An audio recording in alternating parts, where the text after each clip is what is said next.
Vâng, thưa quý vị và các bạn, trong chuyến hành trình mà đi tìm những quán ăn ngon ở trong khu vực phố cổ thì hôm nay DK cũng muốn hỏi thêm để muốn tìm kiếm một quán bún chả que tre, bởi vì là cái món này là DK cũng chưa có review bao giờ. Thì bây giờ chúng ta hãy cùng nhau đi hỏi một số người dân quanh đây để chúng ta xem rằng là quanh cái khu phố cổ này thì quán chả quán chả que tre thì ở quán nào là ngon nhất nhá. Hiện tại chỗ này là DK đang đi trên phố Mã Mây này. Vừa rồi chúng ta cũng vừa qua một cái ngôi nhà cũng rất là cổ ở phía bên này. Đây là nhà 87 Mã Mây, một ngôi nhà cổ rất là nổi tiếng của khu phố Mã Mây này.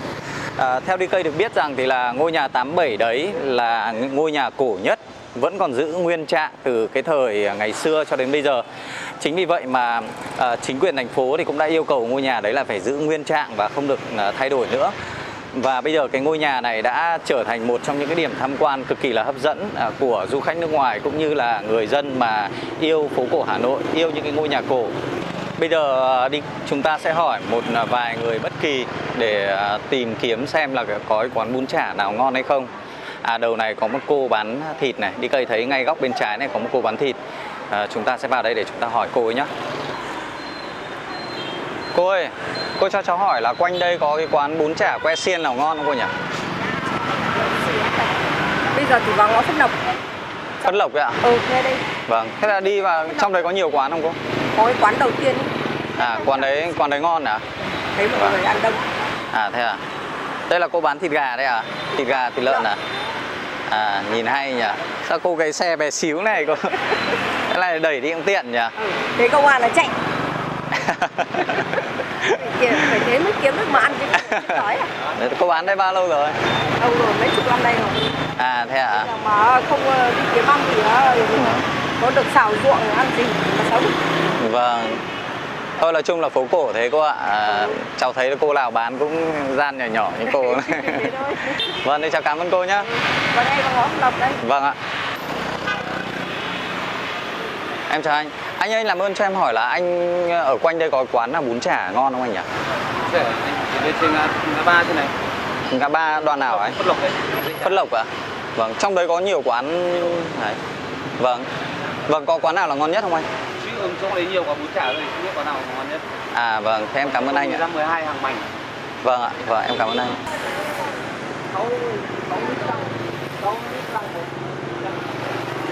Chị ơi, chị làm ơn cho em hỏi quanh đây có quán bún nào ăn ngon thì nhỉ? Bún chả, bún chiếc.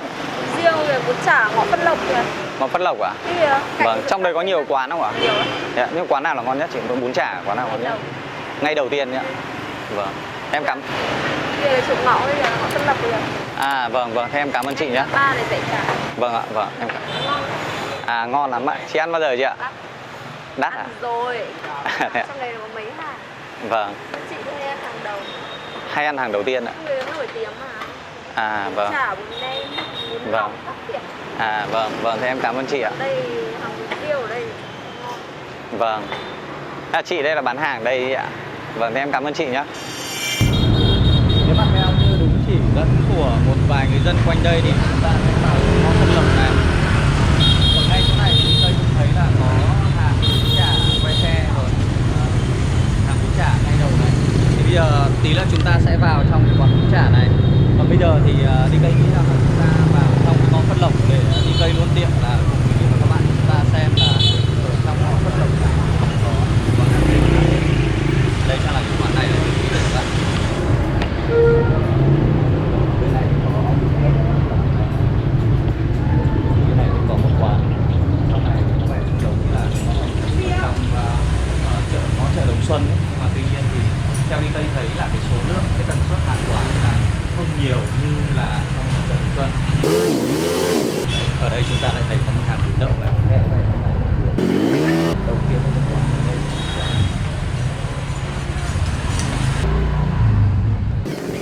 Đến đây thì không có hàng quán gì đâu. Ra đến đâu kia thì đi đây thấy rằng là đấy là cái đường ở Nguyễn Trung Quốc.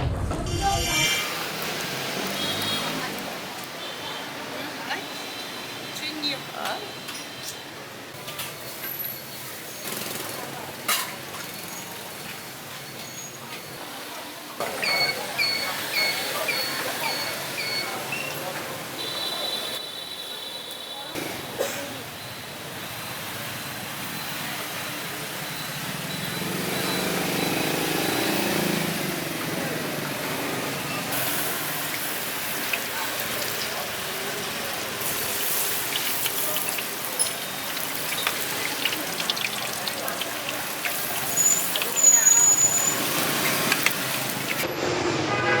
cô bán hàng đây lâu chưa cô? Cô bán hàng đây mấy chục năm rồi. Rồi tầm 30 năm rồi. 30 năm à? Từ ngày cô về làm dâu ở đây là cô đã bán rồi. Trước cái thời điểm cô mở thì là mẹ chồng cô bán. Ở tại đây thì là mẹ chồng cô già cả thì lại nhượng lại cho cô. Thế ạ. Thế là nhượng lại cho cô từ bao giờ hả cô? Từ năm 90. Từ năm 90 là cô đã bắt đầu cô bán ở đây. Rồi, thời gian đấy thì bà cụ bán phở, bún ngan, Vâng. miến, bánh cuốn, rất nhiều. Dạ, thế à. Rất nhiều mặt hàng. Bây giờ thì lại không bán những mặt hàng nữa. Những cái đấy thì là từ ngày bán thay bà cụ thì là cô chuyển về cái ngành của đằng nhà mẹ đẻ cô. Đây là gia truyền của đằng nhà ngoại. Ngày xưa chỉ là ngồi vỉa hè, dọc theo đường vỉa hè này, từ cái chỗ cột này ra đây ngồi ngang như này, chạy suốt vào tới đây. Thì cô về làm dâu thì bán cái đấy nó cũng lích kích mà nhiều món quá thì cô chuyển sang cái cô thấy nó quanh đây nó chưa có hàng nào bún chả mà lại làm bún chả que tre cổ truyền. Thì cô thấy nó hợp lý và thực tế là ăn cái bún chả cổ truyền này nó rất là thơm mà nó là đặc trưng của cái cổ truyền Việt Nam mình. Thì là mua cái que tre này nó cũng rất là khó chứ, phải đặt vài tháng người ta mới làm được ra cái que tre để mình làm. Trong quá trình que tre này là mỗi một cái que tre này cô có sử dụng lại được nhiều lần không? Nếu mà mùa tre già cuối năm thì còn dùng được 1 đến 2-3 lần, không thì chỉ 1 lần. Cô tên là gì đấy cô? Cô tên là Thanh. Cô Thanh à? Phương Thanh à? Phương Thanh. Đấy. Cô thấy trong cái quá trình mà cô bán hàng như này cô thấy là có khó khăn gì không? Bán ở vỉa hè biết được quá trình. Khó chứ. Ngày xưa còn thời nó còn bao cấp ý, nó dẹp vỉa hè, đùa vỉa hè khổ lắm. Nhưng lúc có ngày cô còn bị bắt một ngày đến 4-5 lần bàn ghế. Người ta có cho bán đâu. Nhưng vì cuộc sống của mình làm ăn lương thiện, mình làm ăn chính đáng, mình sẽ phải chống chọi, mình vẫn cứ phải quyết định mình sinh sống thôi. Cuộc sống mình không dám làm cái gì phi pháp. Thì mình cứ làm ăn lương thiện này là mình phải đấu tranh cho miếng cơm manh áo của mình. Đấy, đến kể cả đến nhà có bắt thế bắt lửa, cô vẫn cuộc sống miếng ăn của cô vẫn phải khuất phục để mà làm. Vừa bê suất bún chả vừa chạy công an, khách còn chạy tóe loe cả lên. Nhưng được cái là mình làm ăn, mình làm nó có uy tín, nó có thương gia, thương hiệu mà làm ăn tử tế, bán thì nó phải chăng. Và cái kỹ thuật của cái chả này đâu phải đơn giản. Nói thì là rất là dễ, nhưng nó cũng phải có một cái bí quyết của nhà hàng và bí quyết của gia truyền. Thế ở đây thì cô có thể chia sẻ cho con cái bí quyết để làm thế nào mà có làm ra được một cái chả que tre ngon được không? Làm ra nhá, trước tiên đặt que đã đành, lại còn phải rửa, lại còn phải ngâm, lại còn phải chẻ. Đấy, trong quá trình làm mấy suất mang về ăn em. Gái ơi ăn lợn hay gì? Trong quá trình mình làm thì mình lại phải thái thịt lại, là còn thịt chốt yếu là phải tươi. Sáng sớm mới mổ mình lấy về, mình ướp gia giảm, gia vị thì cái miếng chả nó mới được mềm ngon thơm mà sạch sẽ. Mối hàng là mình phải làm mối hàng thật chuẩn. Đấy, đây miếng thịt 3 dọi này, 3 thớ thịt nướng lên, miếng chả nó vàng ươm ngon. Đấy, mà cái đặc trưng của bún chả nhà cô là cái bún chả sư sông lá lốt này là đúng bún chả của các cụ cổ truyền ngày xưa đấy. Cho nước vào để làm gì này cô? Để cho nó đỡ lửa, nó hồng, nó nóng. Nó nóng thì tốt thì sao cô? Nóng tốt nhưng mà nướng cái que chả nó sẽ cháy. Cháu nhìn đấy. Bắt đầu từ miếng thịt sống là cô phải nướng lật. Kỹ thuật nướng nó phải trình độ là phải âm ỉ, là phải nó mới vàng ươm, mới tươi ngon như này. Và đâu phải quạt một lần như ở nhà đâu, cô còn phải quạt đi quạt lại vài lần thì sơ qua để cho cái miếng thịt nó chín dần dần, chín từ từ, nó ngọt. Ăn vào miếng thịt mềm ngon ngọt dẻo, nó không bị khô, nó không bị mất cái nước ngọt. của cái miếng thịt đi. Một miếng chả nhé, con ăn cắn miếng chả dù răng nướng, cắn một phát là đứt luôn được miếng chả là cái thứ nhất. Đứt ăn vào mồm nó phải là dai và ngọt chứ không phải đứt là nó bở kiểu cắn đứt. Thế ở đây là mình có những suất dạng như nào đúng không? Dạng như 35.000 là bình thường, là một miếng chả này và một miếng chả này. Nếu như một suất này con cho vào bát và một cái lem là 45.000. Thế nhà mình bán ở đây là từ mấy giờ đến mấy giờ cô? Cô bán từ 9 giờ đến 3 giờ chiều. Là ở đây cô có giao về tận nhà không? Có. Cô ơi, thế là bao xa thì cô giao hay là... Nếu mà gần thì người nhà cô ship đến tận nơi. Gần là như nào ạ? Gần là cách khoảng mấy con phố này thì nhà cô tự giao đến. Có nghĩa là quanh phố cổ này là nhà cô tự giao luôn? Tự giao. Còn nếu mà đi xa ngoài phố cổ thì sẽ phải mất tiền ship. Lúc này đi cây ngồi đây rơi vào khoảng tầm 12 giờ kém một chút, đâm ra là chúng ta có thể thấy rằng là ở đây là tương đối là vắng khách. Suất bún rất này thì có giá là 35.000, bao gồm một đĩa bún, sợi bún tương đối là nhỏ. Mềm hay không thì không biết, thì nữa chúng ta sẽ thử xem như thế nào. Ngoài ra thì ở đây là có một bát nước chấm, kèm theo đó là chả. Chả ở đây thì có chả lá lốt, 2 miếng chả lá lốt và chả thịt. Chả thịt ở đây như kiểu là thịt ba chỉ, thịt nạc nó nhiều hơn, chiếm tỷ lệ khoảng tầm 3/4.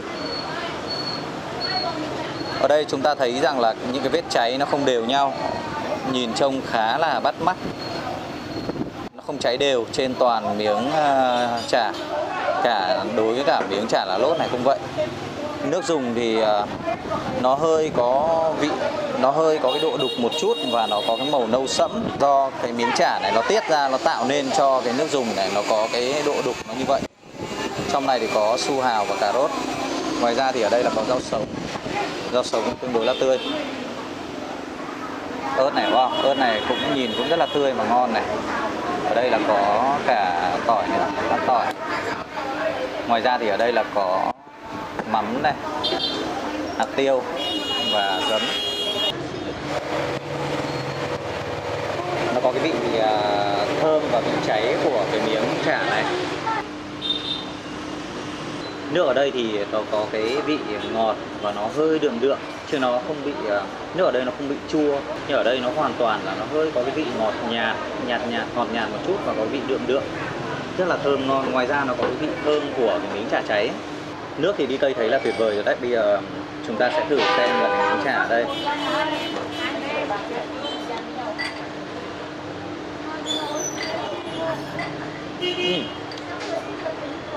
Chả rất là dẻo nhá, chả rất là dẻo và mềm. Thử cái miếng thịt ba chỉ để xem nào.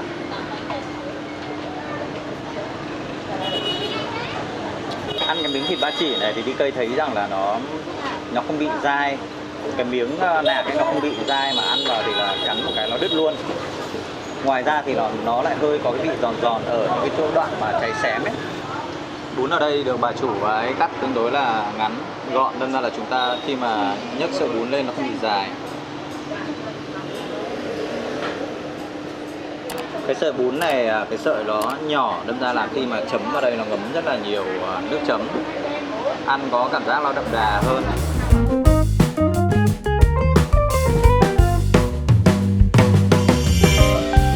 Vâng, thưa quý vị và các bạn, như vậy là chúng ta cũng đã thưởng thức xong món bún chả xiên que của cô Thanh. Về cơ bản đi cây đánh giá rằng là ăn ở đây tương đối là ngon. Đặc biệt là cái nước dùng nó có cái vị đặc trưng riêng của quán. Nước không bị chua và nó có cái độ ngọt vừa phải, thơm, cực kỳ là thơm luôn. Ngoài ra thì chả ở đây thì rất là mềm và dai. Cộng thêm là nó có cái độ giòn giòn ở những cái chỗ cháy xém nhẹ, khiến cho miếng chả cảm ngon hơn rất là nhiều. Đi cây sẽ còn quay lại quán này. Thưa quý vị và các bạn, quý vị và các bạn đừng quên ấn like và đăng ký kênh để được cập nhật video mới từ Hà Nội mỗi ngày. Còn bây giờ xin chào và hẹn gặp lại. Không biết là các em ở đây ai là người Nhật, ai là người Việt nhỉ? Bạn này là người Nhật, còn em là người Việt. Em ơi, cho anh hỏi là em ăn đây lâu chưa? Em ăn ở đây cũng lâu rồi đấy. Lâu rồi hả? Thế là Trong ngõ Lộc. đây nhà Nhà cụ ấy. nhà cụ em à? Thế là em cũng thường xuyên ăn đây gì? Không phải mà tại vì Em ơi, thế cho anh hỏi là em ăn ở đây thì em cảm nhận như thế nào? em cảm thấy khá là ngon so với cả mặt bằng chung của những cái hàng khác. Về độ sao nhỉ? Không chua này, vừa độ này, không quá ngọt, không quá chua hay là không bị quá mặn. À, vậy là anh cảm ơn em rất nhiều nhé.